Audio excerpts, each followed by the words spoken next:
बताएंगे दिवाली पर पटाखे फोड़ने का इतिहास और प्रदूषण फैलाने में इसका योगदान। इस साल पटाखे नहीं फोड़ने की अपील के बावजूद दिल्ली में प्रदूषण का स्तर दिवाली के बाद खतरनाक स्तर पर पहुंच गया है। प्रदूषण को देखते हुए कई राज्यों ने पटाखे को फोड़ने पर रोक लगा दी थी। ये सभी संदेश चिंता का कारण बन सकते हैं अगर दिवाली भी नहीं मना सकते हैं तो। उत्तर भारत से रिपोर्ट किए गए प्रदूषण की खबरों का विश्लेषण किया गया और अगर दिवाली पर पटाखे फोड़ने की एकमात्र कारण है, ऐतिहासिक रूप से दिवाली भगवान राम की अयोध्या वापसी का जश्न मनाने के लिए मनाई जाती है, लेकिन उस समय इतिहास में पटाखों का आविष्कार नहीं हुआ था। तुलसीदास की रामचरितमानस में अयोध्या में पटाखों के फटने का कोई उल्लेख नहीं है। पेज 879 का एक खास श्लोक में लिखा है कि आसमान से आवाज आई, पूरी अयोध्या फूल से सजी थी, गलियों में एक खास खुशबू बिखरी हुई थी। हालांकि पटाखे फोड़ने का कोई जिक्र नहीं था। रामायण का इतिहास करीबन 5000 साल पुराना माना जाता है, लेकिन पटाखों के इस्तेमाल की शुरुआत करीब 2200 साल पहले चीन से हुई थी। ये पटाखे बारूद से नहीं बल्कि बांस से बनाए गए थे। पटाखों को बनाने के लिए बारूद का इस्तेमाल भी चीन ने 9वीं सदी में शुरू किया था।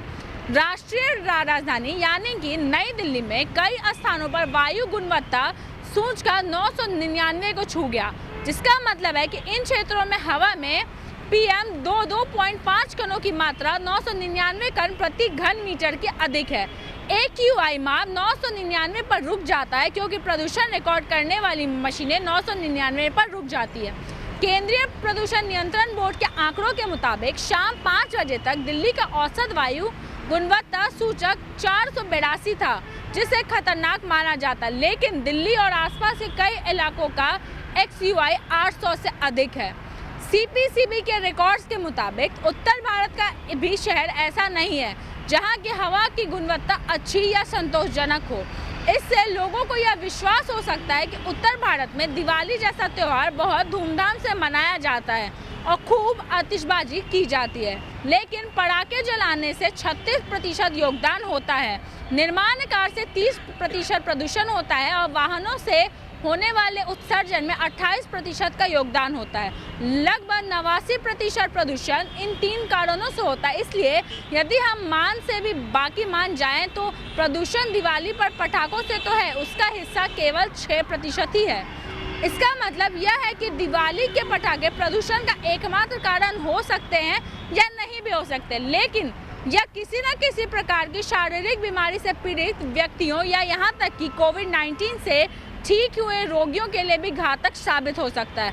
और अब विडंबना यह है कि 7 से 8 महीने पहले ऑक्सीजन की भारी कमी थी, तो लोग हर सांस की कीमत समझते हैं, लेकिन आज उसी देश के लोग पटाखे जला रहे हैं और परवाह नहीं है कि उनके आसपास कोई भी सामना नहीं कर सकता प्रदूषण के इन स्तरों के साथ। ऐसी ही तमाम खबरों के लिए आप बने रहे न्यूज़ भारतवर्ष के साथ। मैं तन्वी पटना।